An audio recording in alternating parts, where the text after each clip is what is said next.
La Compagnie des Glaces, tome 2, chapitre 2. Dans le wagon-restaurant Le Rabelais, l'ambiance, à la fin du repas, devenait très joyeuse, surtout à la table de Floa Sadon. La jeune femme ne cessait de rire et d'enflammer ses voisins par sa coquetterie subtile. Mais aucun de ces hommes ne l'intéressait vraiment, et elle n'en jugeait aucun digne de l'accompagner dans sa cabine. Elle regrettait un peu de ne pouvoir sacrifier à une sieste amoureuse et se grisait de champagne. Leur table fut soudain recouverte par une ombre épaisse. La jeune femme regarda par la baie panoramique et tressaillit. Un convoi roulait sur la voie la plus rapprochée et cela n'avait rien de surprenant. Mais elle n'avait jamais rien vu de tel. La machine à vapeur qui se déplaçait à la hauteur lui paraissait gigantesque. Ses roues démesurées atteignaient l'étage où se trouvait le restaurant et les bielles d'un beau noir luisant étaient énormes. Des jets de vapeur qui se solidifiaient presque aussitôt écoulaient en stalactites sur les flancs fusés à chaque coup de piston. « Regardez » cria-t-elle dans le tumulte. Peu à peu, ses amis cessèrent de rire et de parler haut, et leur silence soudain gagna les autres tables. Dans une stupeur inquiète, des dizaines de regards se portèrent sur l'espèce de monstre de métal qui persistait à se maintenir à leur hauteur. « Qu'attendent-ils pour nous dépasser » murmura quelqu'un. « Ils disposent d'une puissance sans équivalent. »« Saviez-vous que la compagnie possédait un tel vapeur » demanda à Floa un gros porteur d'action, celle-ci appartenant au conseil restreint de la société ferroviaire. « Non, je l'ignorais. »« Et, dit un autre, il n'y a qu'un seul wagon d'accroché. Toute cette puissance pour une voiture unique? Quel personnage fabuleux se promène ainsi en gaspillant tant d'énergie? Je vous le dis, il y a des milliers de chevaux vapeur dans ce mastodonte. » Dans le salon du haut, May Cléty et Lucas Beryl demeuraient silencieux, frappés de terreur devant le spectacle sans précédent. L'instituteur se demandait quel atelier avait pu construire une si formidable machine. Il connaissait, du fait de son métier, la plupart des forges et ateliers de la concession, à l'exception des usines secrètes qui fabriquaient les unités de la flotte de la compagnie, les trains blindés, les avisos, les patrouilleurs et les cuirassés. Mais s'appuyait contre lui et respirait avec difficulté. Elle avait essayé de fermer les yeux, mais irrésistiblement relevait ses paupières, comme fascinée par le vapeur. Elle n'avait plus la moindre pensée, le moindre sentiment, sinon cette peur paralysante. Elle ne remarquait pas, comme son compagnon, que la machine était double, pouvait circuler dans tous les sens grâce à une cabine centrale construite entre les énormes chaudières blindées et qui formait une sorte de coupole hallucinante avec ses hublots cerclés de cuivre qui la cernaient de toutes parts. Si bien que, vu de n'importe quel angle, on avait toujours deux de ces hublots qui paraissaient vous fixer, et Lucas pensa à cette ancienne représentation des fantômes. De la tête d'un fantôme ou d'un poulpe par exemple. Il frissonna et May enregistra ce frisson. « Je n'ai jamais rien vu de tel, murmura-t-il. On n'aperçoit personne à travers les hublots. » Et alors, tout au long du monstre, d'autres yeux apparurent. Des paupières métalliques s'effacèrent lentement, démasquant des sortes de cavités parfaitement rondes. Lucas eut une autre image dans sa tête, un vieux film historique montrant une bataille de vaisseaux à voile des siècles passés. Comment s'appelaient ces ouvertures déjà sur le flanc des navires? Des sabords, murmura-t-il. Comme May le regardait sans comprendre, il ne jugea pas utile de le préciser. Il la prit par le bras et tenta de l'entraîner vers un abri. Mais incapable de bouger, elle bascula sur lui. « Je vous en prie, il ne faut pas rester là. Il va nous tirer dessus. » Des pensées incohérentes cahotaient dans son cerveau malmené par le fantastique de l'événement. Le premier était que la flèche d'argent s'était fourvoyée à proximité du champ de bataille. La seconde, qui chevauchait l'autre, qu'un commando ennemi avait réussi à pénétrer sur les territoires de la compagnie et effectuer un raid meurtrier pour démoraliser les populations. Mais soudain, il y eut un fracas effroyable. Le monstrueux vapeur tirait de toutes ses bouches découvertes. Lucas ferma les yeux, prononça un rapide adieu. Adieu à sa compagne, à la vie, à sa famille. Il ne portait aucun vêtement capable de désister du froid mortel, et même s'il échappait au missile, il mourrait gelé en quelques minutes. Vite! Il espérait pouvoir rejoindre une cabine à un étage inférieur. Il n'osait pas regarder si la baie panoramique était brisée. Mais acceptait de marcher, mais il devait la tirer. C'est alors qu'il aperçut les sortes de serpents qui ondulaient dans les airs avant de frapper le toit transparent du wagon et redescendre de l'autre côté. Des grappins, comme les pirates d'autrefois. Des grappins d'un genre nouveau. Les cordages qui l'entraînaient paraissaient se coller immédiatement à leurs parois. Le wagon. Il l'emprisonnait étroitement. La flèche d'argent commença de ralentir dans une trépidation insupportable. Les mécaniciens devaient donner de toute la puissance des machines, ne comprenant pas pourquoi le train de luxe devenait soudain si rétif. Lucas pensa qu'ils n'avaient pas encore découvert le titan qui les attaquait et qu'ils ne devaient pas réaliser le danger. « Nous allons mourir, dit May, en claquant des dents, enfonçant son visage dans l'épaule de son collègue. Il caressa ses cheveux gris avec douceur et essaya de la rassurer. « Je crois qu'ils veulent nous capturer. » Cette fois, la flèche d'argent était presque arrêtée. Les roues s'enrayaient encore sur les rails, les portant à une température très brusquement élevée. Des étincelles rageuses montaient bien plus haut que les derniers étages où ils se trouvaient. Dans le restaurant, la panique était à son paroxysme. Chacun avait cru sa dernière heure venue. Seule Floa, qui gardait son sang-froid, avait compris que le monstre venait de les capturer dans ses tentacules artificiels. Elle se précipita vers un interphone intérieur et cria « Le chef de train, dites à l'équipage de ne pas pousser la vapeur, sinon nous allons tous brûler. » Les gerbes d'étincelles devenaient encore plus fournies, un feu d'artifice terrifiant. Elle pensait que le métal du plancher finirait par fondre, puis l'isolant. Il y aurait d'abord des flammes, puis le froid mortel. « Vous m'entendez » Mais le chef de train avait dû quitter son poste. Tout le monde perdait la tête. Ses chevaliers servants se ruaient vers les extrémités articulées du wagon. Les imbéciles, ils croyaient que seule la voiture-restaurant était visée. Le vapeur inconnu avait simplement attaqué au centre du convoi pour l'obliger à l'arrêt total. Elle pouvait voir les câbles tendus à se rompre, qu'un cabestan intérieur devait rider de façon scientifique. L'agresseur possédait une technique parfaite et ne devait pas en être à son coup d'essai. Mais jamais Floa n'avait entendu raconter que des convois aient été attaqués de la sorte. Soudain, juste au-dessous de la coupole, un hublot inquiétant s'ouvrit en une sorte de sas. Une porte bascula, et des hommes apparurent en combinaison isotherme. Floa prouva un certain soulagement. Un instant, elle avait imaginé un être fabuleux venu d'autre part, crut que le vapeur était vide de toute présence vivante, qu'il avait sa propre autonomie, son propre cerveau. Mais la vue de ces êtres ni difformes, ni trop grands, ni trop petits, d'apparence normale, avec leurs deux jambes et leurs deux bras, la rassurait. Des bandits de grand chemin, en quelque sorte, des pirates, au choix. Mais où s'était-il procuré un vapeur aussi démesuré ? Ils étaient armés, bien entendu, des sortes de pistolets très longs, certainement équipés de lasers. Elle en compta une vingtaine qui se dirigeaient vers le sas du wagon. Dans le restaurant, elle était la seule femme avec les membres du personnel des cuisines qui, pris entre leur terreur et les habitudes de servilité, n'avaient pas osé se réfugier ailleurs. Elle vit entrer le premier homme, fit quelques pas vers lui. C'était un mâle, et elle savait que ce qui pouvait lui arriver de plus fâcheux ne lui déplairait peut-être pas. « Qui êtes-vous » L'homme ne la regarda même pas, et elle fut vexée. Il braqua le personnel qui leva les yeux. Un autre inconnu, portant lui aussi cagoule, le rejoignit. Du coin de l'œil, Floa vit alors qu'on s'installait un tunnel isothermique entre le vapeur pirate et la flèche d'argent. Le reste des agresseurs s'était réparti sur toute la longueur du convoi. Il y avait quelques gardes de la sécurité à l'avant, mais elle ne pensait pas qu'ils aient beaucoup de chances de reprendre la situation en main. Si ces imbéciles tiraient, le vapeur pouvait pulvériser le convoi avec ses missiles. Certaines bouches n'avaient pas vomi de grappins d'abordage et devaient garder en réserve des charges dangereuses. Peu à peu, les gens commencèrent d'arriver. Des deux côtés, les chevaliers servants un peu gênés par leur fuite. Mais aussi des employés, des garçons de cabine, des femmes de chambre, des agents de circulation, puis l'équipage au complet. Lucas Beryl et Mecletti étaient toujours dans le grand salon panoramique lorsqu'un des hommes en cagoule arriva. Il leur fit signe de descendre. Le wagon-restaurant était rempli à craquer. Leur arrivée provoquait une sorte de tassement insupportable. Là où ne pouvaient tenir qu'une centaine de personnes, 400 ou 500 se trouvaient agglomérées les unes aux autres. « Ce n'est pas possible, dit un gros actionnaire dans le cou de Floa qui ne put supporter la chaleur de son souffle sur sa nuque.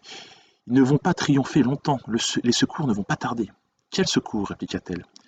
De chaque côté du wagon, il n'y avait que quelques pirates. Les autres devaient piller le train, car bientôt, à travers les parois du tunnel translucide, elle les vit passer ployant sous les marchandises diverses.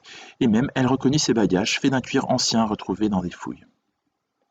En même temps, on décomptait les prisonniers. Peu à peu, le wagon se décongestionnait, et les autres pouvaient respirer plus facilement. « Nom et profession » demanda un pirate à Lucas Beryl. Il répondit avec un maximum de dignité. « Instituteur, dans ce cas, dirigez-vous sur la gauche. » À gauche, c'était le tunnel, le vapeur monstrueux. Que lui voulait-il? Il fut poussé brutalement dans cette direction. Une minute plus tard, il pénétrait dans le flanc de la locomotive, suivait une coursive, devait descendre dans les entrailles même de l'engin. Il se retrouva, éberlué et n'en croyant pas ses yeux, dans une cale fermée par des grilles. Dans la demi-obscurité, il aperçut une demi-douzaine d'autres personnes, la plupart inconnues et luxueusement habillées. Dans le wagon-restaurant, le tri continuait sur un mode assez rapide. Ceux qui n'étaient pas enlevés étaient dirigés vers les cabines enfermées à double tour. Ils ne savaient s'ils devaient se considérer comme des chanceux ou des condamnés. 1 ou 2 missiles suffiraient à réduire le convoi en carcasse meurtrière. De toute façon, le froid suffirait à les tuer si jamais la motrice ne fournissait plus de chaleur. Ce fut bientôt le tour de Floa Sadon. Le pirate la regarda avec des yeux très durs, détailla son décolleté audacieux. Parfois, un sein se découvrait entièrement selon ses mouvements. « Votre nom ?» Elle inventa sur le champ. « Profession, prostituée, dit-elle avec défi. » Non, cria une voix, c'est la fille du gouverneur de cette province, Floa Sadon. Prenez-la, on vous versera une grosse rançon. Elle détient un gros paquet d'actions. Jamais elle ne sut qui avait crié ainsi, un serviteur, un employé, ou peut-être même une de ses compagnons de fête. Le pirate plissa ses yeux. Nous le savions, vous mentez avec assurance, Floa Sadon. Je ne m'avoue jamais battu, dit-elle.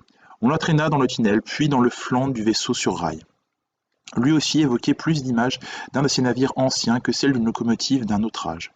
De toute façon, la compagnie cédait à un certain goût du passé en bâtissant flottes et véhicules blindés, différenciant entre avisos, torpilleurs, cuirassés et croiseurs. Elle se retrouva dans une sorte de cage, mais seule, face à elle qui contenait ses compagnons. Elle alla s'asseoir sur une couchette étroite et attendit. Elle ne pensait pas que les secours puissent arriver très vite. Les pirates avaient dû court-circuiter les installations, et même si la progression de la flèche d'argent ne figurait plus sur les tableaux de dispatching de province, personne ne s'en soucierait sur le champ. La clientèle spéciale de la flèche d'argent devait être réputée pour ses caprices. Ils auraient pu très bien faire stopper leur train en plein désert pour esquisser quelques pas sur la banquise. Dans cette semi-obscurité, les prisonniers ne souffraient pas du froid, mais l'endroit empestait l'huile lourde et le charbon liquide. La pulsation sourde des machines faisait vibrer toutes les tôles et finissait par remonter des pieds jusqu'au cerveau, le noyer d'une torpeur à demi paralysante. Peu à peu, ils s'assirent tous, y compris Lucas Beryl, qui regardait toujours dans la direction de Floa. Malgré son âge, 50 ans bien tassés, il gardait encore un cœur naïf d'adolescent. Il s'imaginait en preux chevalier terrassant le dragon, sauvant la belle fille du gouverneur et se voyant récompensé par un peu plus qu'un chaste baiser. Peut-être était-ce cette trépidation continue qui lui redonnait une vigueur de jeune homme. Un autre aurait pensé que c'était pas le moment, mais lui oubliait la situation et remplissait ses yeux de l'image très érotique de Floa Sadon.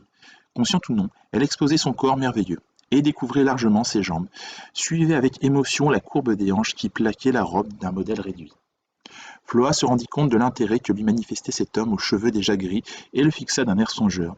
Il se distinguait des autres en n'ayant pas l'air désespéré ni ballotté par les événements. « Hé, qui êtes-vous » cria-t-elle, car le grondement des machines avait augmenté d'intensité. « Lucas, je sais qui vous êtes une très jolie fille, merci. » Elle se mit à rire. Décidément, si cet homme la trouvait belle, rien n'était encore perdu. Un semblant de normalité se glissait dans le cauchemar. « Vous êtes actionnaire, tout petit, je suis instituteur. »« Non. » fit-elle en se retenant pour ne pas pouffer nerveusement. Mais bientôt le grondement fut tel qu'ils durent interrompre leur conversation, parce que le regard de cet homme la flattait et surtout lui redonnait confiance en son étoile. Elle s'étira comme une chatte sur sa couchette, s'allongea à plat ventre, sachant combien le profil de ses fesses pouvait émouvoir un homme. Elle battit lentement celle-ci de ses talons nus. Ces gens-là l'avaient enveloppée dans sa robe très légère, avec juste ses escarpins élégants, si jamais elle devait marcher sur la glace. Ce corps plein de jeunesse et de vitalité oublia alors totalement la situation et plana dès lors dans un rêve éveillé. Les machines accumulaient de la puissance pour le départ. Depuis une cabine où elle était enfermée avec 5 personnes, m'éclatit les armes aux yeux, assistait aux préparatifs. Le monstre récupérait ses amarres. Ses sabords se refermaient. Son tunnel était avalé par les flancs. Bientôt il fut tel qu'il s'était présenté et commença à s'éloigner en sens contraire. Dans quelques secondes, il ne serait plus qu'un souvenir terrifiant. Mais elle pensait à son collègue que les pirates emmenaient avec tous ces gros porteurs d'actions riches à millions. Qu'attendait-il de lui? Dans la coupole du monstre, le chef des pirates consultait quelques documents que l'on avait découverts dans les cabines. C'était un homme de taille moyenne, métissé d'asiatique et de noir, très certainement. Il se faisait appeler Kurt et venait des territoires sibériens de la Compagnie du Grand Nord. En fait, on disait qu'il avait déserté voici une dizaine d'années, qu'il avait voyagé et fait le tour de la Terre, ce qui représentait un exploit unique en son genre. Il affirmait qu'il existait encore des oasis où la glace n'avait jamais recouvert le sol, que parfois le soleil réapparaissait à l'équateur dans une brume violette, que les peuples du Sud utilisaient de grands navires à voile sur les glaces. Commandant Kurt, son second, Rando, venait de pénétrer sur la passerelle de commandement. Les hommes demandent s'ils peuvent profiter de la fille. Tout de suite, dit Kurt impassible. L'aborder au repos, 4 hommes. D'accord, fit Kurt. Vous n'irez pas user de votre droit de prise? Non, elle ne m'intéresse pas. Toujours accroché aux grilles de sa cellule, Lucas Beryl contemplait Floa qui dormait. Il ne sentait pas la fatigue ni les secousses insupportables de la chaleur huileuse. Il avait l'impression de veiller sur elle. L'arrivée de ces hommes presque nus l'avertit tout de suite d'un événement insupportable. Lorsqu'ils entrèrent dans la cellule, Floa se réveilla et s'assit sur sa couchette. Ils voulurent lui saisir les bras et les jambes, mais elle secoua la tête, ôta sa robe et s'allongea les jambes ouvertes. Il assista, impuissant, frappé à nouveau de vieillesse, à cette succession de 4 hommes sur la fille. Il vit même qu'elle jouait des reins, soit qu'elle apprécie, soit qu'elle joue la comédie pour les satisfaire pleinement et éviter d'être cruellement traitée.